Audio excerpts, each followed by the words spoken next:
dua buah variabel saja. Seperti yang tadi sudah saya contohkan, saya ingin meneliti tentang bagaimana nilai mata kuliah pada anak PAI semester 7D dan semester 7A terhadap memahami atau terhadap pemahaman mereka pada mata kuliah ilmu qiraat.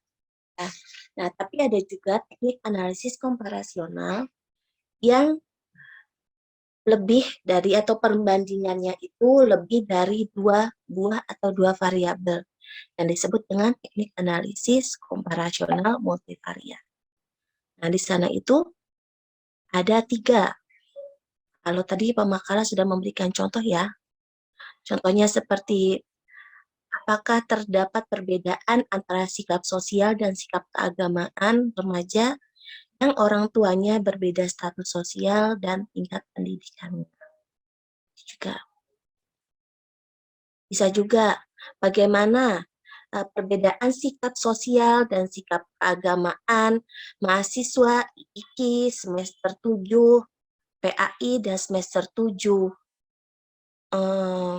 Usuluddin contohnya yang memiliki hafalan 30 juz dan memiliki suara bagus. Nah, itu contohnya seperti itu. Itu untuk teknik analisis komparasional. Memang untuk teknik analisis komparasional ini kita masih sedikit ya pembahasannya. Tidak seperti teknik analisis komparasi atau teknik analisis korelasi yang lainnya. Nah, nanti di pembahasan teknik analisis komparasional ini, nantinya itu ada turunannya.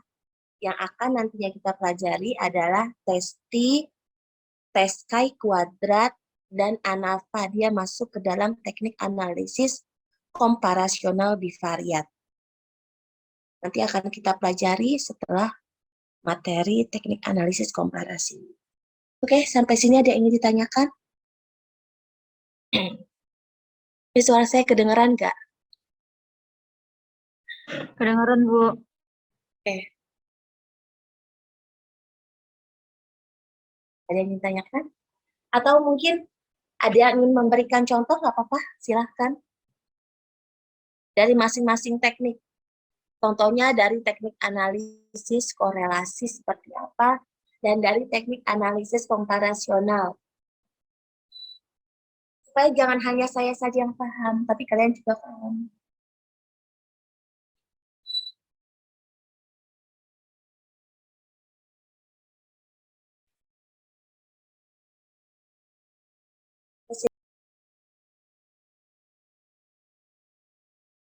Jadi kalau dalam penelitian itu, nantinya kalian akan mencari yang namanya data. Ya. Apa itu data?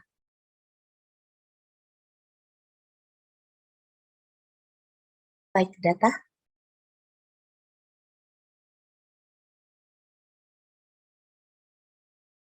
Data itu merupakan catatan atau kumpulan fakta-fakta yang berupa hasil pengamatan empiris pada variabel penelitian. Contohnya, nanti ketika kalian akan meneliti sebuah atau kalian akan melakukan sebuah penelitian, ya, pasti kalian perlu yang namanya data. Ya. Jadi data-data itu nantinya akan kalian peroleh dari variabel penelitian. Siapa variabel penelitian? Atau dari subjek, atau dari objek penelitian. Atau data yang kalian peroleh itu dari orang-orang yang nantinya akan kalian teliti. Ya. Bisa data itu berupa angka, kata-kata, atau nanti wawancara ya. Bisa juga berupa dokumen yang berfungsi untuk menjelaskan variabel penelitian sehingga memiliki makna yang dapat dipahami. Ya. Contohnya, kalian ingin meneliti sebuah penelitian, contohnya yang tadi aja deh gampangnya, penelitian tentang sejauh mana pemahaman mahasiswa IKI terhadap mata pelajaran ilmu qiraat, contohnya. Berarti data-data yang kalian perlu ambil itu apa aja?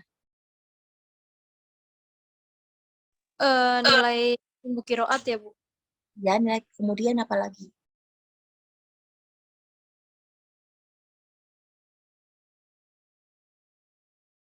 Kalau absen masuk ya, Bu? Ya, apa? Absen. Sejauh mana mahasiswa itu aktif gitu ya, datang kuliah. Oke, selain itu apa lagi? Kalau silabus pembelajaran mata kuliah kiroat, Bu? Oke, silabus bisa, apa lagi?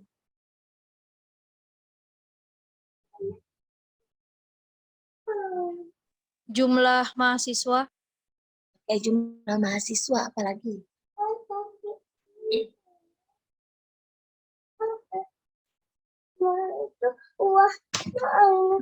Bu, praktek bisa nggak, Bu?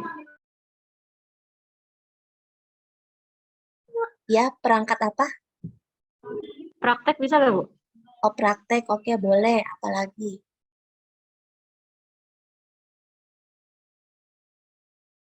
Nah, bisa juga dari hasil wawancara kalian kepada mahasiswa yang kalian teliti, ya. Nah, data itu memang yang diperlukan itu bisa berupa nanti foto, ya, dokumen, ya. Kalau kalian penelitiannya kualitatif, berarti nanti perlu yang namanya penguatnya itu adalah wawancara.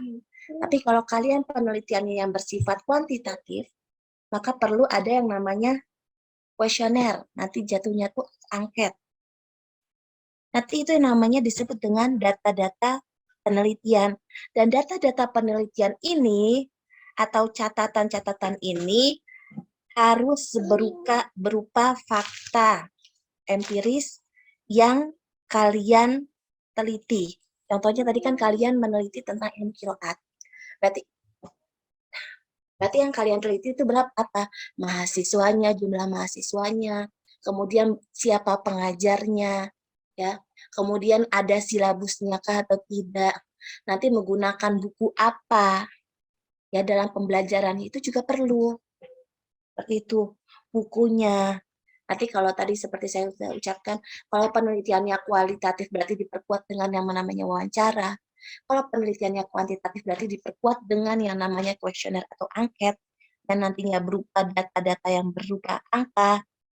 Nah, nanti dari situ data-data itu kamu kumpulkan, lalu kamu analisis dan harus dijadikan sebagai dasar dari penarikan sebuah kesimpulan dalam penelitian. Tuh. Jadi kalau kalian, makanya kalau kalian ingin meneliti, dari kemarin kan kalian sudah disebutkan ya, dan disampaikan sama Kaprodi, sama dekan, mungkin sama dosen yang lain. Ini kalian PLP gunakan waktu kalian sebaik-baiknya untuk melakukan yang namanya penelitian. Sorry, PLP. Nanti di situ kalau bisa cari yang apa-apa yang bisa dijadikan sebagai penelitian. Nanti dari situ, berarti kalian di situ sudah yang namanya mengumpulkan data dari semenjak kalian melaksanakan PLP dari awal. Kalian lihat bagaimana kondisi di sekolah, bagaimana pembelajaran di sekolah, metode-metode apa yang digunakan oleh guru. Itu kumpulan data seperti itu. Ya, nanti dari situ, oh ternyata di guru PAI di sekolah ini menggunakan metode apa, contohnya seperti menggunakan metode drill. Nanti kalian bisa angkat itu menjadi sebuah penelitian. Itu loh.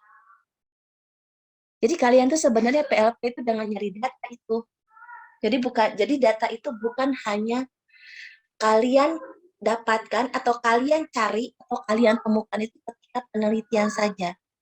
Tapi dalam kehidupan sehari-hari, kalau ada sesuatu yang bisa kalian teliti, bisa diangkat. Contohnya, jadi sekarang kalian semester 7.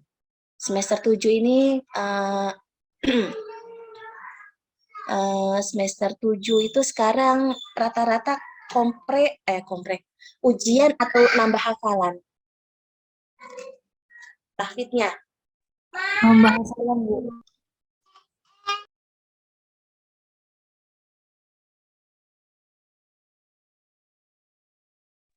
Mohon maaf ya.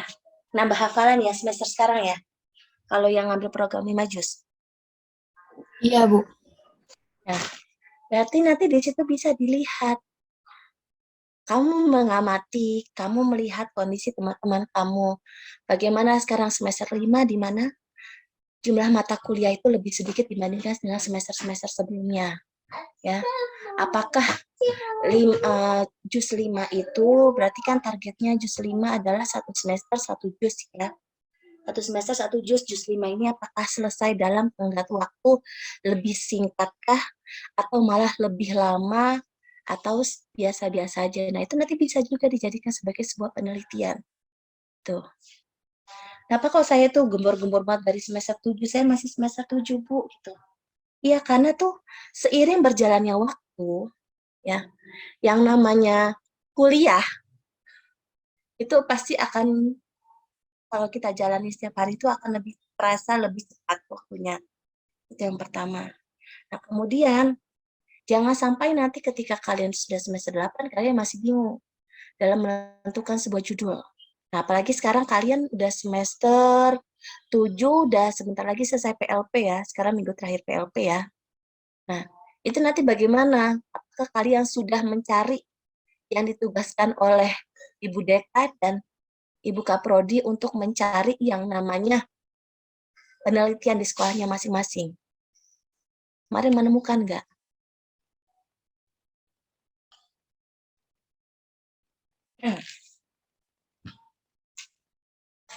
Ya, jadi nyarinya itu seperti itu.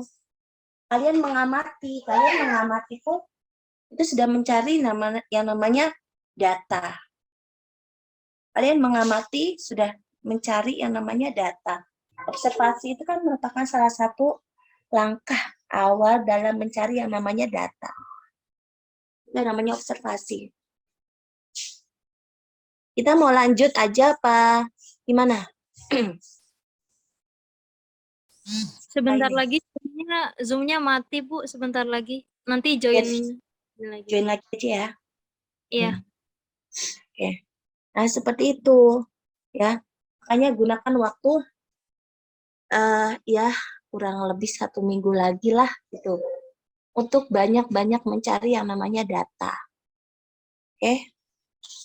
Itu untuk pembahasan sedikit mengenai analisis data. Oke. Ini saya lanjut ya berarti ya. Nah, data itu ada 2 jenis macamnya ya. Ini saya review dari awal nih. Masih ada ingat nggak? 2 jenis data yang diperlukan dalam penelitian. Apa aja? Data primer dan sekunder ya, Bu?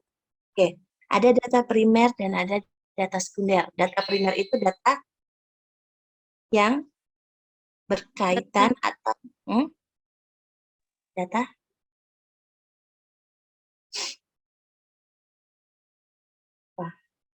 data primer itu merupakan data yang diambil dari sumber pertama. Siapa sumber pertama? Kalau kalian penelitiannya itu di IIK, maka sumber pertamanya siapa? Bisa fakultas, ya. Kalau tadi ya judulnya terkait dengan ilmu qiraat, berarti sumber pertamanya itu adalah fakultas untuk mengetahui berapa jumlah mahasiswa yang mengikuti mata kuliah ilmu qiraat seperti itu. Kemudian bisa sumber pertama itu bisa dari dosennya langsung. Bagaimana nih kalau kita ingin mewawancarai dosen semester 7 qiraat siapa ya? Pak Asin atau Pak Hawashi? Atau siapa?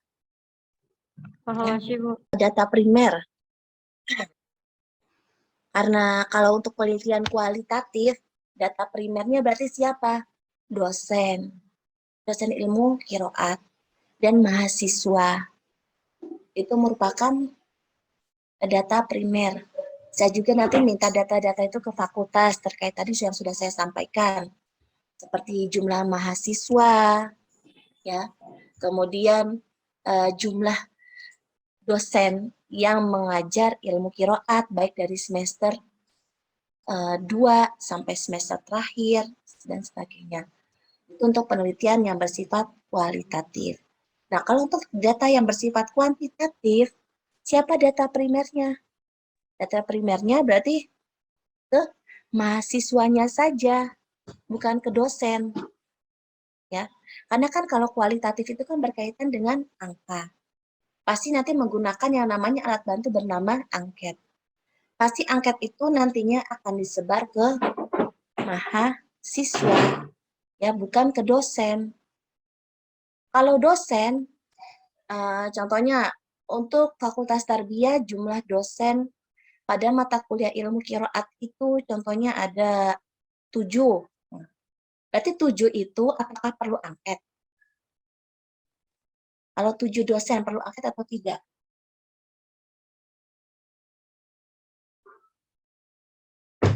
Tidak, Bu. Ya, tidak. Jadi kalau dosen yang atau guru di sekolah yang berjumlah dan jumlahnya hanya sedikit, nah itu lebih bagusnya itu menggunakan wawancara. Ya, jadi bukan angket. Karena kan kalau wawancara kan kita bisa bertanya lebih mendalam. Tapi kalau jumlahnya banyak,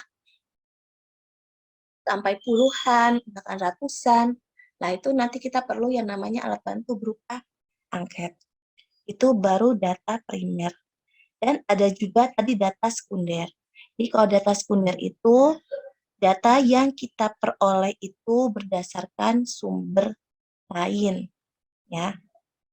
Dan tapi yang perlu diketahui data sekunder itu tidak bisa dijadikan sebagai bahan utama untuk analisis penelitian. Jadi kalau untuk analisis penelitian tetap kita menggunakan data primer, bukan data sekunder. Jadi data sekunder itu sebagai penguat dari data primer. Contohnya itu seperti surat kabar, ya. Contohnya surat kabar memberitakan tentang tadi dosen semester 7 itu ilmu qiraatnya diajarin oleh Pak Hawasya. Nah, data sekunder cetak berita tentang Hawashi yang sedang mengajar di semester 7 IIKI Jakarta. Kemudian di situ di hasil dari berita tersebut ada wawancara mahasiswa yang telah diajarkan oleh Pak Hawashi itu bagaimana. Nah, itu nanti sebagai penguatnya saja, tapi tidak bisa dijadikan sebagai bahan utama. Itu adalah data yang biasanya digunakan dalam penelitian. Nah,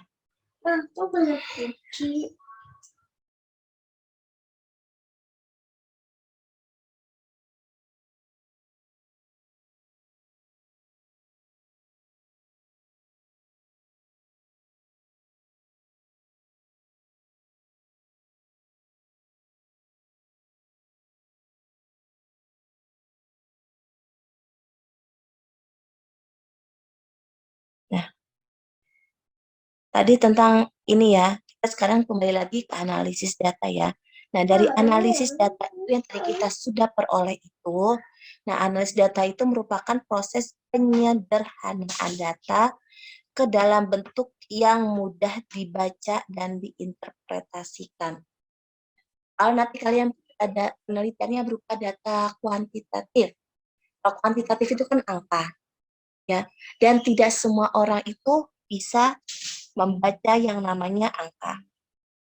Nah, dari angka-angka itu nanti kita analisis dan kita interpretasikan bagaimana ini penelitian saya tentang pemahaman mahasiswa IIKI terhadap mata pelajaran terhadap mata kuliah ilmu qiraat. Nah, nanti kamu sudah menyebarkan angket-angket itu ke mahasiswa. Nah, angket-angket itu nanti berupa angka-angka. Dari angka-angka itu kamu analisis data dan kamu interpretasikan. Ya. Nanti ketahuan itu kalau kamu nanti sudah menghitung berapa persen ya faktor-faktor yang mempengaruhi pemahaman mahasiswa IIKI Jakarta terhadap pemahaman pada mata pelajaran atau pada mata kuliah ilmu qiraat. Ya, nanti disederhanakan angka-angka tersebut menjadi sebuah kalimat yang dapat dipahami oleh informan maupun orang lain. Ya, karena kan nantinya penelitian yang kalian teliti itu bukan hanya dibaca atau digunakan oleh kalian saja. Tapi pasti penelitian kalian ini nantinya akan dibaca oleh adik-adik tingkat kalian dan juga oleh orang lain. Makanya nanti bahasanya itu perlu disederhanakan supaya lebih mudah untuk dipahami. Ya. Dan analisis data itu juga bisa digunakan sebagai bentuk informasi. Ya. Informasi-informasi yang tadi sudah saya sebutkan, informasi yang mudah difahami dan bermanfaat untuk menjawab masalah-masalah yang berkaitan dengan kegiatan penelitian. Kalian sudah pernah ada yang baca skripsi kakak tingkat tidak? Pernah, Bu. Sampai selesai nggak? Nah, Ibu. Sampai selesai nggak? Iya, Bu, tapi yang bagian saya baca yang kuantitatif, pas bagian hitung-hitungannya saya nggak paham, Bu. Jadi agak Biasanya kan, biasanya kan kalau di kuantitatif, makanya kalau penelitian kuantitatif itu biasanya kan pakainya regresi ya.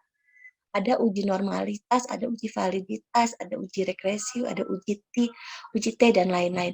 Biasanya tuh per item kolom itu diberi penjelasan. Biasanya kan gini, kalau kita habis menyebarkan yang namanya angket,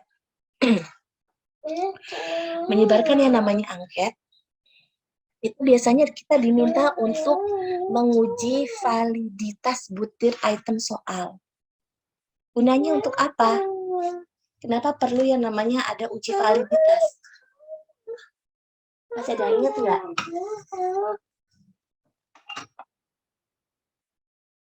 Kenapa kita perlu yang namanya uji validitas? Untuk mengetahui valid tidaknya atau sejauh mana pemahaman dari responden terkait angket yang kita buat. Makanya kalau kalian lihat di skripsi kakak tingkat, mungkin ada beberapa butir item yang tidak valid. Contohnya, untuk variabel X dia membuat sebanyak 20 butir item. Untuk variabel Y dia membuat butir item sebanyak 22. Nah, biasanya di situ ada beberapa item butir yang tidak valid.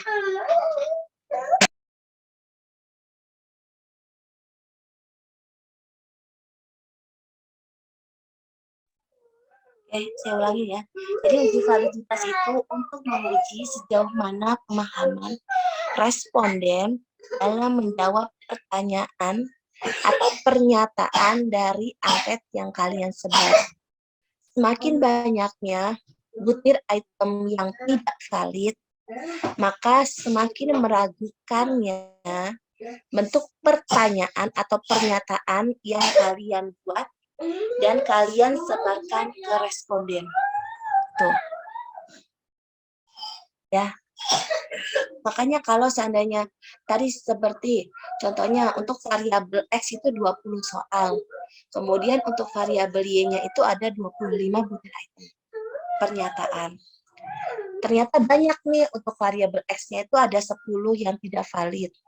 Untuk variabel Y-nya itu juga ada 10 yang tidak valid. Nah, itu kan berarti jumlahnya banyak. Nah, kalau sudah banyak seperti itu, memang lebih baik itu adalah membuat ulang butir pernyataan ya, dan disebarkan ulang. Karena kalau banyaknya tidak valid, maka hasilnya pun juga tidak bagus. Karena kan yang tidak valid itu kan dibuang. Jadi tidak digunakan. Kalau digunakan, nanti hasilnya bisa minus. Bisa nanti jadi korelasi yang negatif. Seperti itu.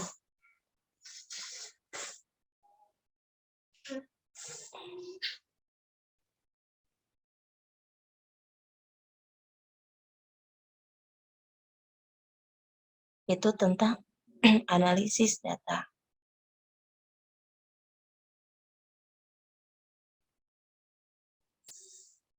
Nah, langkah-langkah dalam analisis data itu, ya, dalam analisis data penelitian kuantitatif, ada beberapa tahapan atau ada beberapa langkah-langkah yang harus diperhatikan. Yang pertama itu adalah scoring, yang kedua itu ada coding, dan ada tabulasi. Ya, scoring itu apa? Scoring itu adalah pemberian nilai pada setiap jawaban yang dikumpulkan oleh peneliti dari instrumen-instrumen yang telah disebar. Contohnya, ya, pada angket contohnya ya, ada alternatif jawaban yang diberikan kepada peneliti. Nah, alternatif-alternatif jawaban ini masih berupa kualitatif. Kenapa disebut kualitatif? Karena alternatif jawabannya itu masih, contohnya kalau 3 ya, atau 2, masih ya atau tidak. Ya atau tidak dalam penelitian itu masih disebut dengan penelitian yang bersifat kualitatif. Tetapi kalau ya dan tidak ini sudah berubah menjadi sebuah angka, maka dia bisa berubah menjadi bersifat kuantitatif. Ya itu diberi skor 1, tidak itu diberi skor 0 contohnya. Atau ada 5 alternatif jawaban. Ada yang selalu, apa sih namanya, selalu, apa sih, TS, sangat setuju, setuju, netral, tidak setuju, dan sangat tidak setuju. Itu untuk sangat setuju diberi skor 5, kalau untuk yang setuju diberi skor 4, yang netral diberi skor 3, yang tidak setuju diberi skor 2, dan sangat tidak setuju diberi skor 1. Tapi itu untuk yang bersifat positif. Tapi kalau untuk yang bersifat negatif sebaliknya, ya. Kan kemarin saya sudah jelaskan juga ya, ada bentuk pernyataan yang bersifat positif dan ada juga bentuk pernyataan yang negatif. Kalau pernyataan yang bersifat positif, saya rajin menabung, itu positif. Kalau yang tidak positifnya seperti apa? Saya tidak atau saya jarang menabung, itu negatif. Kalau negatif itu sebaliknya, ya, sangat setuju diberi skor 1, setuju diberi skor 2, netral 3, tidak setujunya dia skornya 4 ya, 4, dan sangat tidak setuju dia skornya 5. Itu kebalikan. Ada juga itu nanti setelah scoring, lalu tahap berikutnya itu adalah coding. Nah, tahapan ini itu peneliti melakukan klarifikasi data. Ya, jadi ada data primer dan ada data-data sekunder. Nah, data primer ini yang nantinya dimasukkan kepada tabel data yang nantinya itu dijadikan sebagai analisis data dari penelitian. Ya. Dan coding juga itu merupakan klasifikasi data dalam penelitian di mana variabel X dan variabel Y-nya itu dimasukkan ke dalam klasifikasi-klasifikasi tersendiri. Ya mungkin kalau kalian pernah lihat di skripsi-skripsi kakak tingkat kalian, ya kalau bagian bab 4 udah bagian analisis data, biasanya tuh nanti antara variabel X dengan variabel Y-nya itu tabelnya berbeda. Ya, nanti coba lihat lagi, biasanya dibedakan untuk mengetahui sejauh mana pengaruh. Dan langkah terakhir itu adalah tabulasi. Tabulasi data itu dengan cara peneliti membuat tabel yang formatnya disesuaikan dengan jenis data yang telah diklasifikasikan sebelumnya. Dan dari tabel ini itu dimasukkan agar penelitian lebih mudah membaca. Jadi data-data ini lebih mudah dibaca dan dianalisis menggunakan rumus statistik yang sudah dipilih. Contohnya nanti kalau kalian sudah memasukkan angket-angket, jadi hasil angket sebanyak berapa contohnya? Dari 100 mahasiswa contohnya. Nanti kalau kalian sudah memasukkan data mentah itu maksudnya skor-skor yang diperoleh dari angket ya, itu data mentah. Disebut sebagai data mentah. Dan nanti kalian ingin mencari apa? Mau mencari uji validitasnya sejauh mana? Nanti bisa ya menggunakan uji validitas dengan korelasi product moment. Kemudian nanti uji normalitas.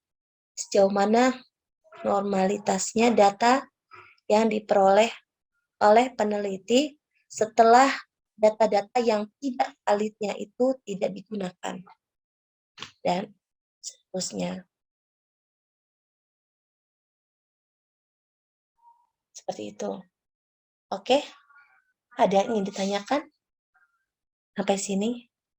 Ini saya sambil review materi sebelumnya ya kalau kalian masih ingat. Insya Allah, Alhamdulillah. Ya.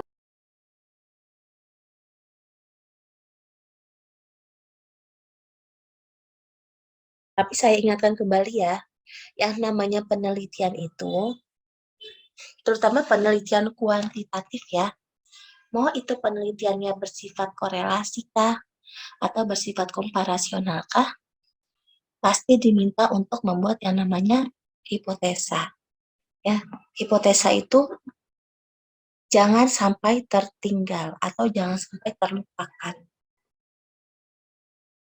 Karena nanti hipotesa itu akan kita jadikan sebagai apakah adanya hubungan atau tidak adanya hubungankah, atau apakah adanya pengaruh atau tidak adanya pengaruhkah dari variabel-variabel yang diteliti oleh peneliti seperti itu.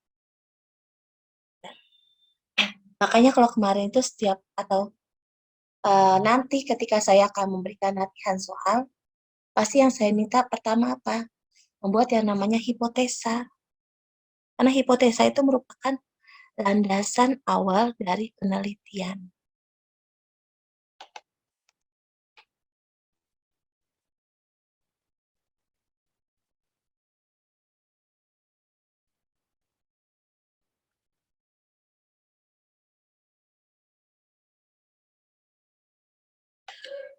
Ada yang ingin ditanyakan?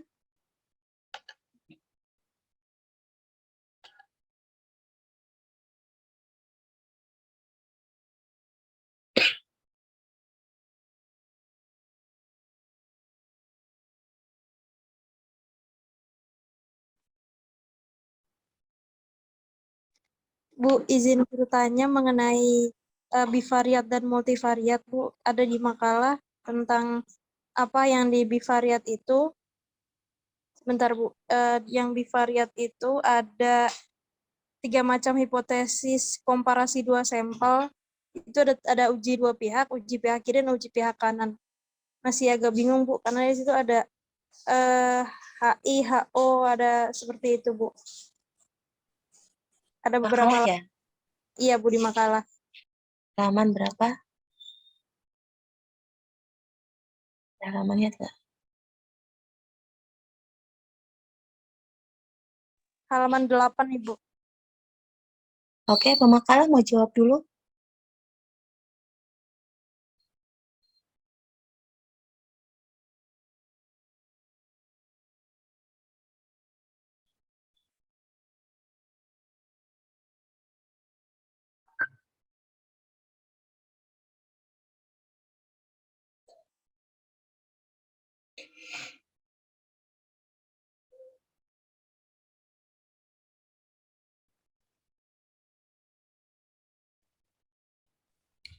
Mohon maaf Ibu, pemakalanya masih bingung.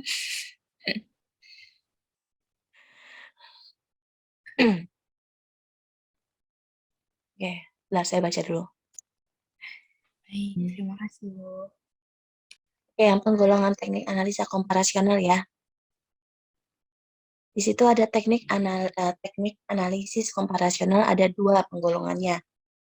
Yang pertama itu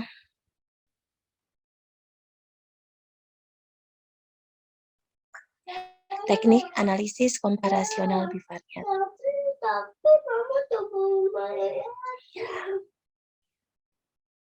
Oke, jadi di sini yang teknik analisis komparasional bivariat itu terdapat 3 macam hipotesis komparasi 2 sampel. Yang pertama itu adalah uji 2 pihak. Nah, maksud di sini itu uji 2 pihak, bentuk hipotesisnya adalah di sini ada HO dan ada HI ya. Contohnya itu ya. Contohnya itu adalah secara signifikan terdapat perbedaan sikap sosial dan sikap keagamaan remaja yang orang tuanya, oh ini beda, ini untuk analisis komparasional multivariat ini. Oke. Contohnya itu tadi gampangnya tentang yang bahasa Inggris aja ya. Sejauh mana pemahaman mata mahasiswa IIKI dan UIN terhadap mata pelajaran bahasa Inggris contohnya ya. Atau maaf sebentar ya.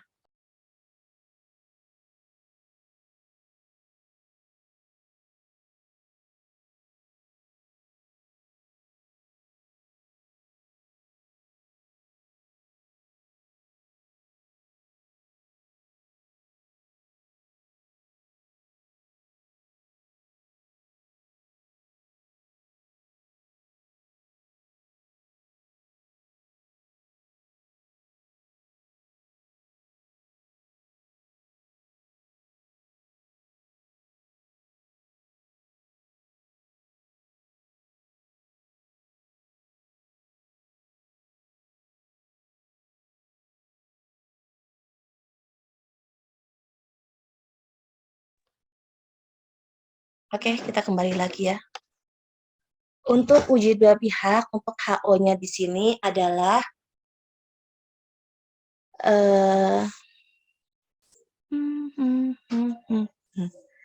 adanya hubungan antara sikap keagamaan remaja yang berdomisili di daerah perkotaan dan remaja yang berdomisili di daerah pedesaan. Ini saya bisa share screen ya? Apa sayang? Ya.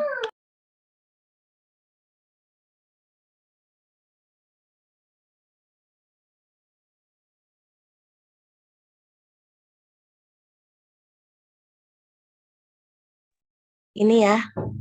Untuk HO di sini tadi, di sini remaja yang daerah perkotaan dan pedesaan dia terhadap sikap keagamaan. Untuk HO yang ini yang saya blok, itu maksudnya adalah adanya HO. Masih ingat nggak HO itu apa? Hipotesis. Hipotesis? Nihil. Hipotesis nihil ya. Oke. HO, HI, HO. Alternatif itu HA dan oh iya. Ini tandanya dari sana seperti ini ya. Iya, Pemakalah Ibu. HO. Iya, Ibu.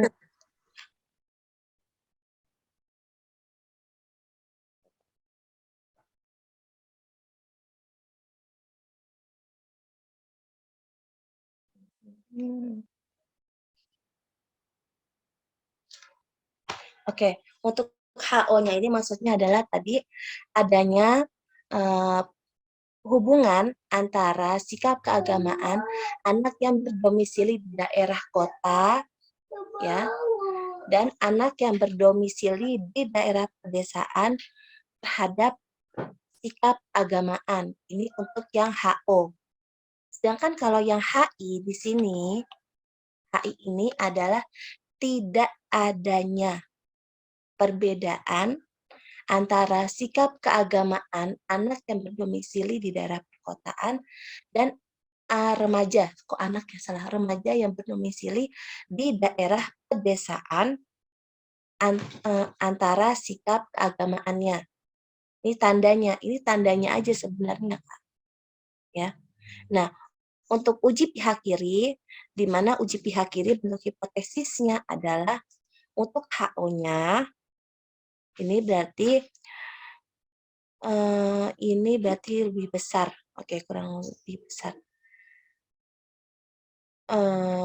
Adanya sikap keagamaan yang lebih besar antara remaja yang berdomisili di perkotaan dibandingkan dengan remaja yang berdomisili di daerah pedesaan.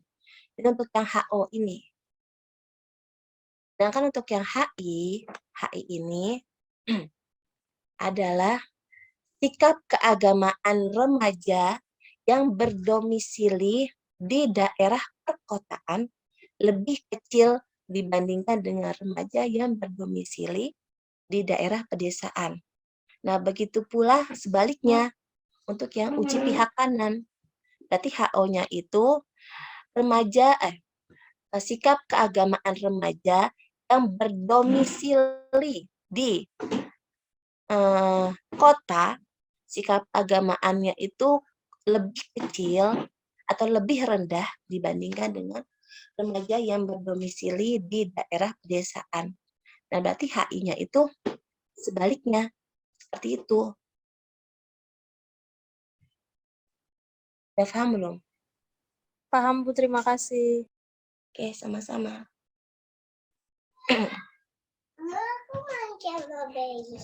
Ya. Oke, ada lagi?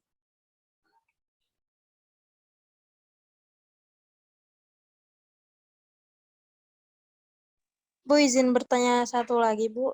Ini kan materi awal, insya Allah pasti masuk ke UTS ya, Bu. Apakah Iya. nanti UTS ini soalnya itu kita cuma bikin hipotesis, apa kayak ngerjain soal bivariat, multivariat, gitu-gitu, Bu? Mungkin, mungkin kalau untuk yang ini, mungkin nanti saya akan minta pada kalian untuk memberikan sebuah judul, contoh judul aja. Ya, seperti itu. Nanti lebih banyaknya itu ke soal hitungannya. Tapi mungkin nanti kita soal hitungannya itu menggunakan Excel aja ya. Supaya lebih mudah. Oke. Baik, Bu.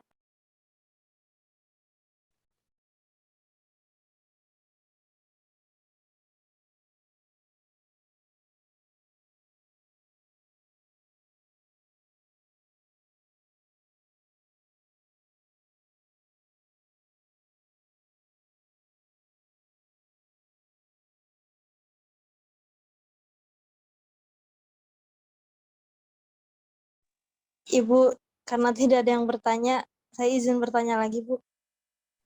Oke, silahkan. Bukan bertanya sih, Bu, lebih tepatnya minta tolong jelaskan tentang perhitungan contoh bivariat dan multivariat, Bu. Oke, contohannya ya. Iya, Bu. Multivariat, variat. Iya, Di soalnya kalau makalah, cuma baca nggak paham, Bu. Apa gimana ya, Bu ya? Kalau cuma baca makalah kurang gimana gitu. ini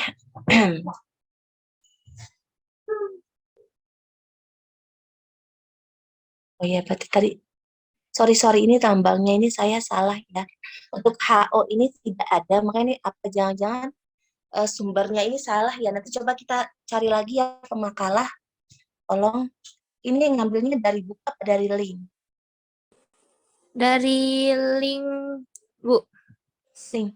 Nanti coba kirim linknya ke saya ya, karena takutnya ini simbolnya salah. Kalau HO itu kan seharusnya tidak ada pengaruh. Sedangkan kalau HI itu kan ada pengaruh, seperti itu. Jadi coba saya minta linknya ya. Baik, Ibu. Ini perhitungannya contohnya. Sebenarnya saya nggak ke multivariat ya, tapi saya lebih ke bivariatnya. Nah, tadi kan sudah saya sebutkan kalau komparasional bivariat itu ya nanti biasanya digunakan untuk penelitian atau untuk mengetes yang namanya ada uji T, uji Chi kuadrat, dan uji ANAVA atau tes ANAVA. Ya, di sini saya itu sebentar punya datanya enggak ya?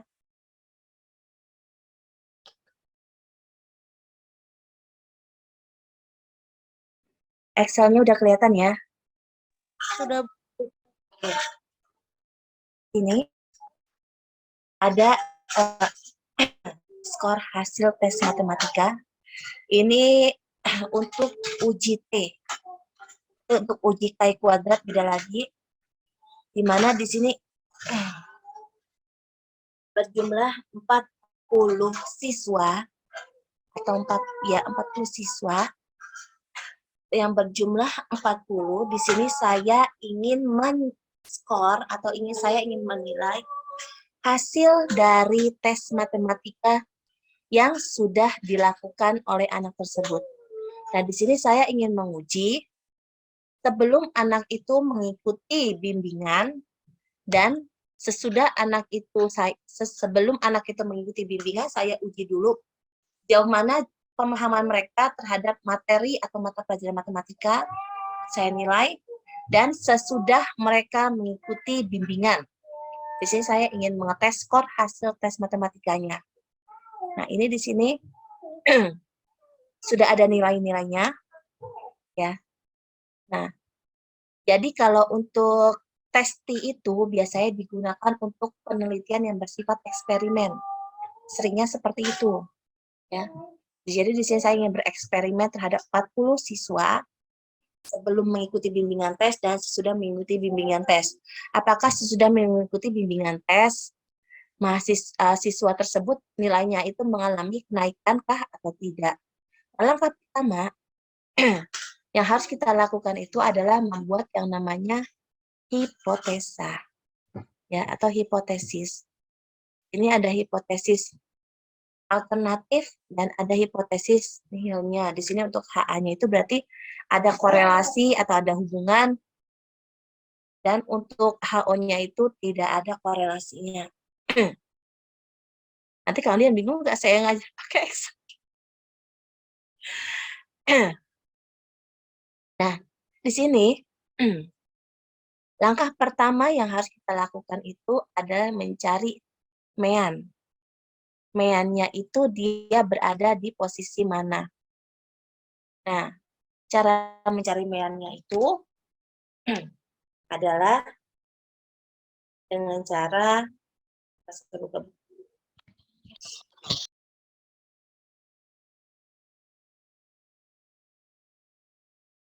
mean atau mencari standar errornya. Rumusnya itu adalah mean aksen ditambah I, ya, dikali sigma FY dan dibagi N. Maka diperoleh hasilnya itu adalah 77,5. Nah, 77,5 itu berada di kisaran skor, karena ini 40 ya, 40 orang, karena 40 orang itu jika dibuat data tunggal, maka terlalu panjang, maka dibuat menjadi data kelompok. Nah, data kelompok pun nanti kita lihat dari sebelum mengikuti bimbingan tes, mana nilai yang paling kecilnya. Ya, nilai yang paling kecil kita lihat, ternyata nilai paling kecilnya itu adalah di sini 50 berapa ini tadi? 59 nilai paling kecilnya. 58, Bu. 58 paling kecil.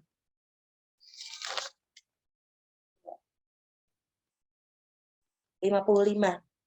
Nilai yang paling kecilnya itu adalah 55.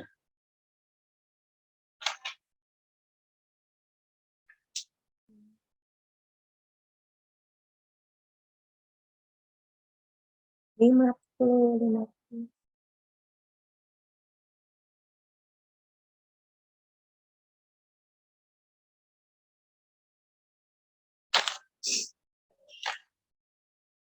54, sorry, 54. 54 ada di sini. Sini dia 54. Nah, kemarin saya sudah, saya ulangin lagi, ini berkali-kali saya ulang. Dalam membuat skor, ya, dalam membuat skor untuk data kelompok atau data tunggal, itu lebih baik atau lebih bagusnya itu dimulai dari angka yang terbesar hingga angka yang terkecil. Ya, karena kemarin itu masih banyak yang dimulai dari angka terkecil hingga angka yang terbesar. Jadi kalau sebenarnya nggak salah sebenarnya. Tetapi kalau kalian membuat tabel dari angka terkecil hingga angka terbesar, itu nanti rumusnya itu ada yang sedikit berbeda atau sedikit berubah dengan yang skornya itu diurutkan dari data terbesar hingga data terkecil. Seperti itu.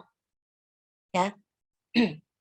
Nah, karena di sini kita mulai dari skornya itu yang paling tertinggi itu adalah 99, ya. Maka skor untuk di nomor pertama itu adalah 99 sampai 95. Di mana berapa nih interval kelasnya berapa?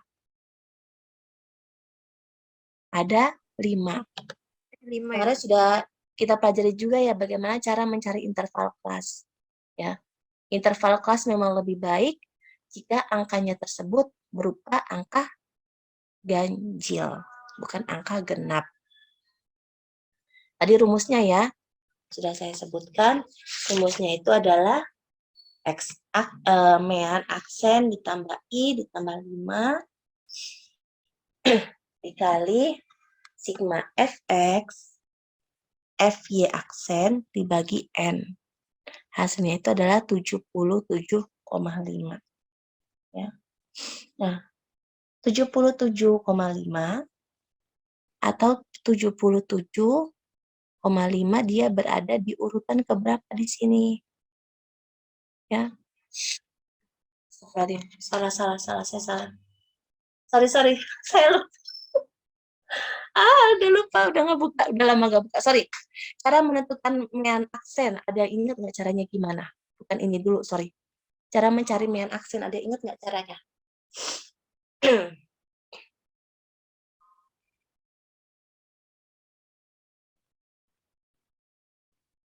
Ada ingat? Cara mencari mean aksen. Karena kan di sini kita diminta kalau M1 itu kan di situ kita sudah harus mengetahui meannya berapa. Berapa coba? Cara mencari mean aksen. Kita lihat dari jumlah frekuensi yang terbanyak. Ya, itu poin pertama. Ya. Jika ternyata frekuensi yang jumlahnya paling banyak itu tidak berada di tengah, ya, maka kita mencari nilai tengah dari skor ini. Ya, skor ini kan nilai tengahnya itu berada di kalau nggak 75 sampai 79 ada di 70 sampai 74. Nah, karena nilainya itu antara 70 sampai 74 dan 75 sampai 79 lebih tinggi 75 sampai 79, maka 75 sampai 79 ini merupakan mean aksen. Itu cara mencari terlebih dahulu. Saya lupa cara yang ini dulu, astagfirullah. Ya. Nah, kalau sudah ketemu, kita langsung menentukan X aksen, frekuensi X aksennya, dan Fx aksen kuadrat. Seperti itu. Ya. Ini untuk skor X. Di mana skor X itu sesudah mengikuti bimbingan tes. Ada di sini. Nah, yang sebelum mengikuti bimbingan tes itu ada di sebelah sini. Sama. Kita carinya. Caranya itu sama. Ya, kita lihat nilai yang paling tingginya, disamakan seperti ini. Ya, 99, nilai paling terkecilnya itu adalah 50. Tapi kita lihat di frekuensi atau di tabel yang untuk variabel Y saja sebelum mengikuti bimbingan tes. Ya. Nah, di sini itu juga sama.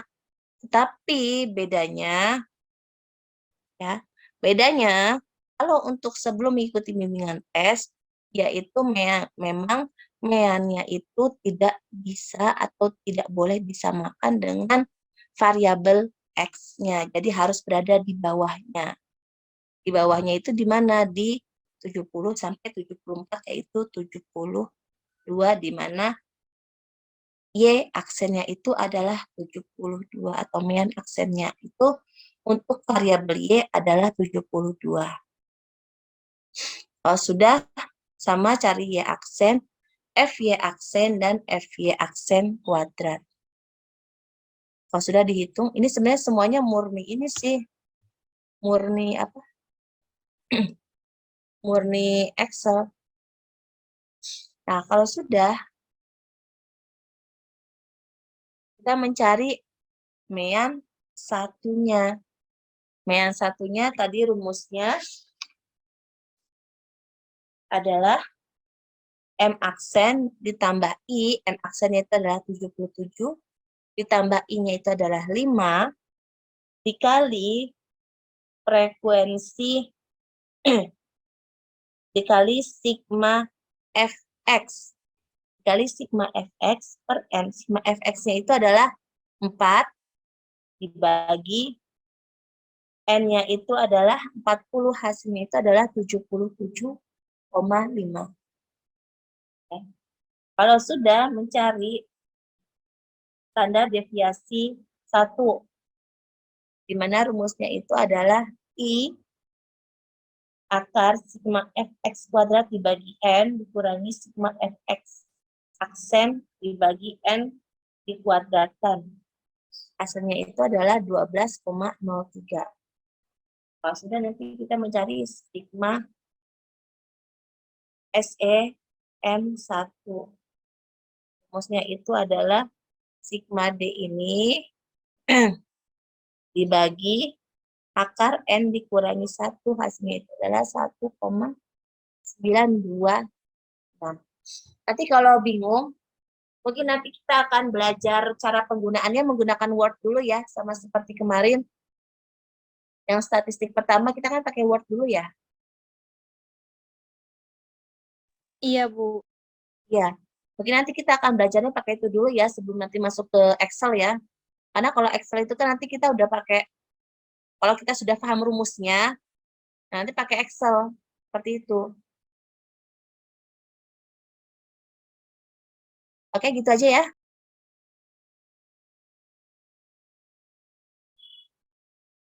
Baik, alhamdulillahirrahmanirrahim. Terima kasih banyak Ibu atas penjelasannya. Terima kasih banyak juga teman-teman yang telah menyimak. Semoga apa yang kita diskusikan dan ilmu yang telah Ibu jelaskan ya bisa kita pahami dan bisa bermanfaat untuk kita semua. Amin ya Allah ya Rabbal Alamin. Mari kita tutup dengan bacaan hamdalah bersama-sama. Alhamdulillahirabbil alamin dan doa kafaratul majlis. Subhanakallahumma bihamdika asyhadu an la ilaha illa anta astaghfiruka wa atubu ilaik. Kurang lebihnya mohon maaf. Assalamualaikum warahmatullahi wabarakatuh. Waalaikumsalam warahmatullahi wabarakatuh. Terima kasih. Warahmatullahi wabarakatuh. Terima kasih banyak, Untuk Ibu. Oke, Terima kasih sama-sama kali ya. semuanya. Selamat ya, selamat menjalankan PLP ya. Minggu Terima kasih terakhir banyak, Ibu. semangat ujian. Oke, saya selaku dosen mata kuliah Statistik Pendidikan 2, mohon maaf jika ada kekurangan dalam penyampaian materi saya. Yang lebihnya saya mohon maaf. Assalamualaikum warahmatullahi wabarakatuh. Waalaikumsalam Waalaikumsalam warahmatullahi wabarakatuh. Terima kasih wabarakatuh. banyak Ibu. Saya Ya, selalu sama-sama. Ya, terima kasih. Saya izin live ya, baik Ibu. semuanya. Baik, Ibu. Hawashi